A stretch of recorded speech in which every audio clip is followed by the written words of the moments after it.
C'est incroyable. Allez, on va passer maintenant à l'image numéro 1 du jour, à 20h pile. Et il y en a un qui ne veut pas arrêter de parler de moi, c'est Sébastien Delogu, qui me fait énormément de peine. Il est invité. Il y a le retour de Fabrice Divisio. Incroyable. Parce que Fabrice Divisio est colère et restez avec nous parce que là, ça va secouer sévère. Bonsoir Fabrice. Il était au micro de Sud Radio. Il est revenu sur la séquence qui avait fait beaucoup parler lorsqu'il était perdu dans ses propres notes et qu'il bégayait à de nombreuses reprises. Regardez Delogu. D'abord quand il bégaye. Regardez d'abord. Il bégaye. On va le revoir. Le fameux en même temps a montré qu'il était ni l'un ni l'autre, c'est-à-dire ni recette pour laisser se gaver les profiteurs de crise, ni dépenses pour priver celles et ceux qui ne sont rien de leur service public. 7 ans de la méthode Bruno Le Maire, qui se résume par Bruno demande gentiment au patron des efforts insignifiants et Le Maire impose violemment aux plus pauvres des renoncements éprouvants. Bon, alors voilà, donc bon, c'est pas facile. Alors figurez-vous qu'il n'était pas du tout content que les gens se moquent de lui, enfin se moquent de lui. Il a traité Isabelle Balkany, Julien Audoul et Jean Messia, et d'autres, hein, d'ailleurs, il y en a un quatrième, je sais plus qui c'était. Regardez, c'était sur Sud Radio. On sentait qu'il était pas bien ce matin. Moi, il m'a fait de la peine, j'ai revu les images, j'ai senti pas bien. J'ai eu de la neupée, regardez. Cet événement, enfin qui n'est même pas un événement, je dirais, cette anecdote. Non mais toutes les ordures comme Balkany, Audoul, Hanouna, Jean Messia, ou ces pourritures-là, ces pourritures des représentants du syndicat de police Alliance, moi ces gens-là, je n'ai pas le temps pour eux. Ça voudrait dire quoi? Que les gens qui savent pas lire, ils n'ont pas cette place dans la société? Ou les gens qui n'ont pas fait d'études n'ont pas leur place dans la société? Alors, c'est dingue, parce que bon, alors déjà, bon, mais il vous a pas écouté. Son argument est catastrophique. Et c'est con parce que je l'avais justement défendu sur cette séquence. Non mais regardez, non mais donne de la confiture à Jean et te la rendra en chiant. Non mais franchement, non mais regardez, non mais franchement. Sébastien Delogu a particulièrement marqué les esprits. Il était visiblement perdu dans ses propres notes. Il avait du mal à lire correctement. Voilà, c'était compliqué pour lui. Même moi, je le dis.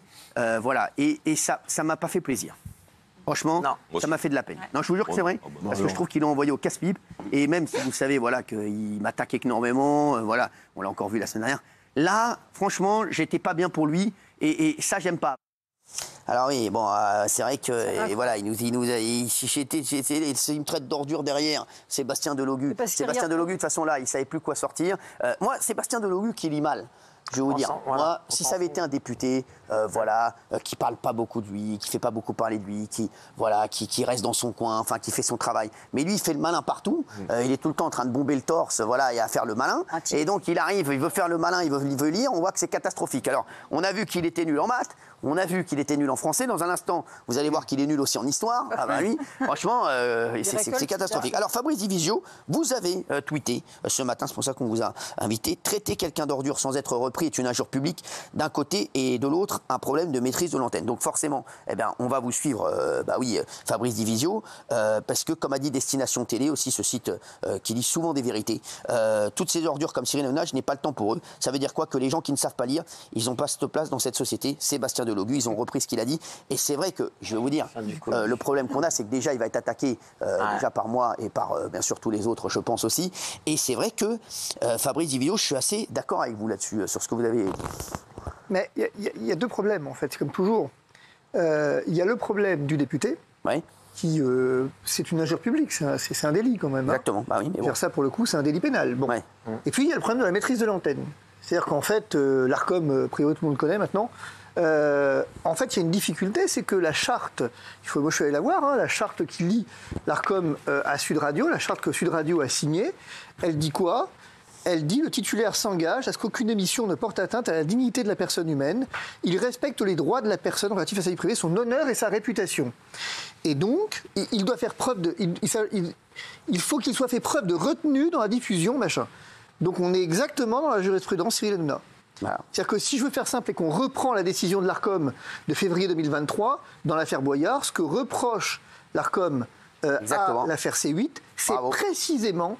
exactement la maîtrise de l'antenne relative aux injures à destination, qui n'auraient pas dû être, à destination, effectivement, de Louis Boyard. Ici, je trouve que ça prend une tonalité un peu plus grave, pour deux raisons.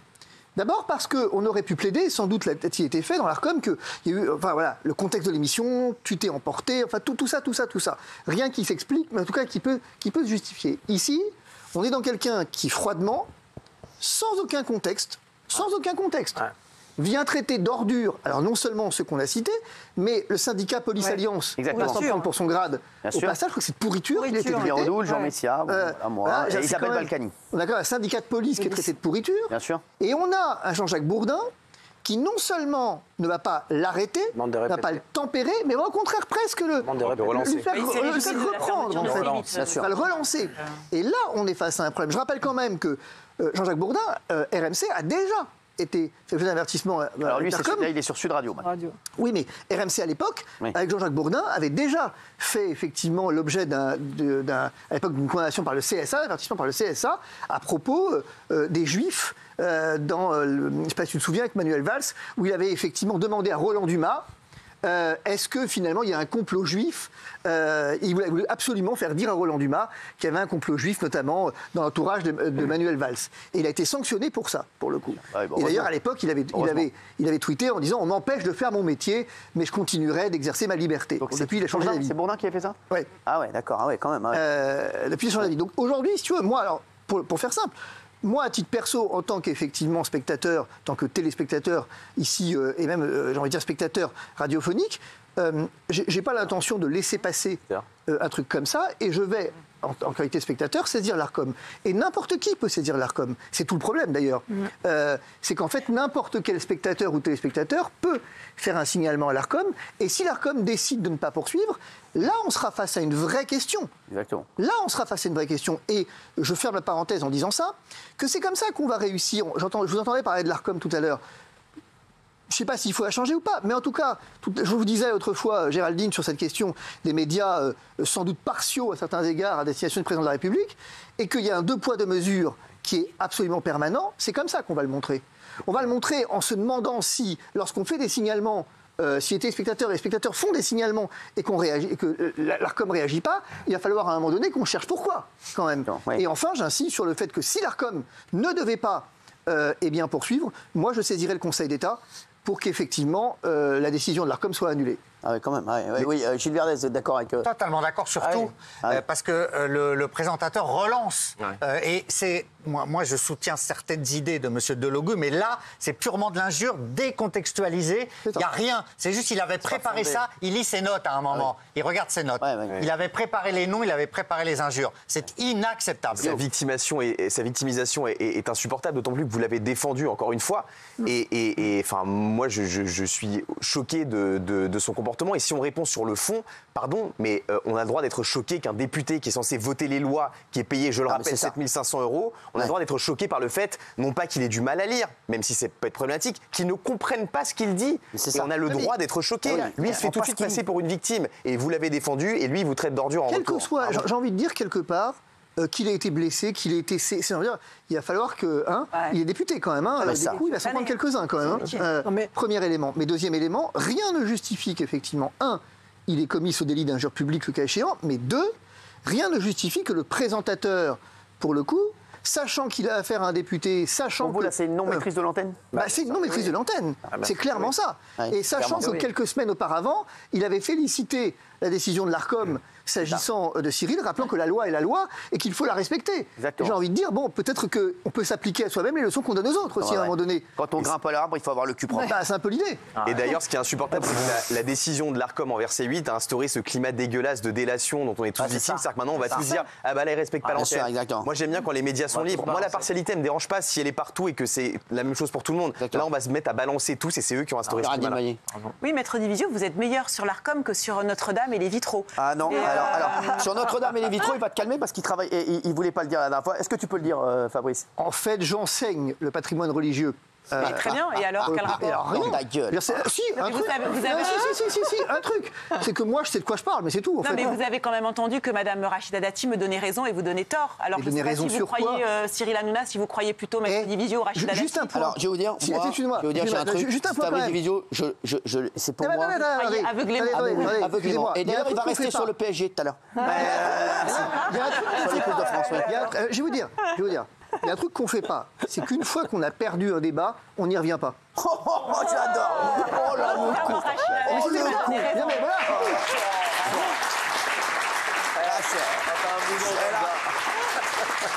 Nous on comme ça, je peux pas laisser marcher dessus. Il ne faut pas être mauvais joueur comme ça. Vous avez perdu. C'est comme ça, voilà. Vous pensez que vous avez gagné. Moi, je pense que j'ai raison, mais c'est pas grave. Si vous pensez que vous avez raison, oui, je suis tout à fait d'accord avec vous sur tout ce que vous avez dit. C'était un compliment qu'elle vous faisait, Olivier. Oui, c'est ça au départ, oui. Oui, au départ. Voilà, c'est ça. Oui, Raymond, qu'est-ce que ça va s'arranger? Parce que toi, c'est ton pote. Jean-Jacques Bourdin, il t'a traité d'abruti. Ouais, mais il a raison. Mais en même temps, il a niqué cet abruti. Il est lucide et il n'a pas tort. J'ai pas la lumière à tous les étages. Et moi, pour en revenir aux députés, c'est vrai que moi, je ne vais pas taper sur quelqu'un qui ne sait pas lire ou qui lit avec difficulté. Parce que moi, ayant arrêté l'école de bonne heure, je ne sais pas, moi non plus, lire correctement. Sauf que si on me donnait 7000 balles par mois, j'essaierais au moins d'apprendre le truc par cœur, tu vois. Au moins à apprendre les grandes bases, tu vois, et pas d'être comme ça penché comme un gamin de CE2. Il faut respecter les gens qui t'ont élu. Il y a des gens qui ont voté, qui ont mis un bulletin pour lui. Ne serait-ce que pour ça, il faut respecter. Et maintenant que tu fais partie, que tu es un homme d'État, il faut quand même apprendre un minimum, parce qu'il ne faut pas aller sur tous les plateaux faire des trucs. Parce que quand il parle bien. Là, quand il insulte tout le monde de pourriture, il n'y a pas de problème d'allocution, il trace. Donc s'il avait révisé un petit peu. Si tu es bègue ou dyslexique, tu peux avoir du mal à lire. Non, mais tu peux le réviser, tu peux le lire une première fois sur l'histoire des milliards là. Tu vois bien qu'il l'a pas lu, sinon il ne ressort pas ça normalement. Alors, il y a une autre vidéo qui a fait énormément parler, c'est qu'il a interrogé Sébastien Delogu pour avoir sa réaction après les propos d'Antoine Léaumont qui avait comparé Emmanuel Macron au maréchal Pétain. Sauf que Sébastien Delogu, Pétain pour lui, il croyait que c'était Pétrin, il pensait que c'était le maréchal Pétrin à Boulanger. Regarde, il ne sait pas qui c'est, regardez. Est-ce que vous avez vu votre collègue Antoine Léaumont qui compare Emmanuel Macron à Philippe Pétain? Vous avez vu ça? Non, j'ai pas vu, non. Vous n'avez pas vu? C'est dommage. Mais je connais pas tellement l'histoire que cela. J'apprends aussi. Je sais pas qui est Pétain. J'ai entendu parler de lui, mais je sais qu'apparemment c'est un raciste, quoi. Ah ben c'est énorme. Je sais qu'apparemment c'est un raciste. Mais le niveau, le niveau, Daniel, le niveau. Qui connaissent pas Pétain, et en tout cas il le dit et tout ça, qui savent pas toute l'histoire de Pétain. Mais on se dit, mais c'est un député qui va faire des lois et le raccourci qu'il fait. Il dit, j'ai vaguement entendu que c'était un raciste, mais ça fait peur, quoi. Ce sont des gens qui vont. C'est un législateur, un stagiaire en fait. Il est en alternance, il est là, il apprend, sauf qu'il prend le salaire plein pot. Excusez-moi, mais Pétain, raciste, il a tout dit en 2 mots, sans connaître l'histoire. Donc qu'est-ce qu'on peut lui reprocher? Il n'a pas à connaître Pétain, mais il a entendu que c'était un raciste. Il a entendu. Ça prouve ce qu'il veut dire. Il a entendu qu'il était un raciste. C'est comme quand il a entendu qu'ici, voilà, il dit comme il dit. Tout à l'heure, il est pris. Je suis désolée, il est pris en flagrant délit de Hanouna Bachine. Il n'a pas regardé cette émission. Non, mais Gilles Verdez, il a dû entendre voilà un truc. Non, mais Gilles Verdez, quand ça nous concerne pas, ils ont toujours raison. Ça prouve bien que Gilles Verdez, s'il n'était pas dans l'émission, il nous aurait enfoncé. C'est bien plus grave que ça, en fait. C'est bien plus grave que ça parce que quelques minutes plus tard, qu'est-ce qu'il va faire? Il va plus ou moins reprendre les propos de Jean-Luc Mélenchon, peu importe, sur les fachos. Ce mot qui revient très souvent de facho. Bah oui. Mais en fait, on peut s'interroger, est-ce qu'il sait ce que c'est qu'un facho? Mais je pense pas. Un facho. Non, mais est-ce qu'il sait que c'est un diminutif de fasciste? Et est-ce qu'il sait ce que c'est qu'un fasciste? Parce que si tu ne sais pas qui est le maréchal Pétain, c'est difficile de faire un lien avec le fascisme. Et donc ça pose un problème. C'est qu'en fait, on a un problème véritable de niveau. C'est ça, le niveau. Ce qui est vachement grave, c'est que maintenant, ils portent le débat sur un terrain qui est, pour moi, hyper dangereux, qui est de dire « Ouais, mais bon, les gens qui ne savent pas lire, il faut les respecter, ça peut très bien être député. » C'est pas ça le problème. C'est pas ça le problème. C'est pas ça le problème. Finissez, parce que je vous avais 30 secondes. Le député, en fait, c'est quand même le mec qui va se taper des centaines et des centaines de milliers de pages et qui, effectivement, a un travail. C'est un vrai travail. Et donc, qu'il sache pas lire, ça, peu importe. Mais alors, de là à venir revendiquer le fait de ne pas savoir lire et le justifier en disant c'est de la discrimination sociale ou ce que vous voulez, ça c'est beaucoup plus dangereux. Merci Fabrice Divisio.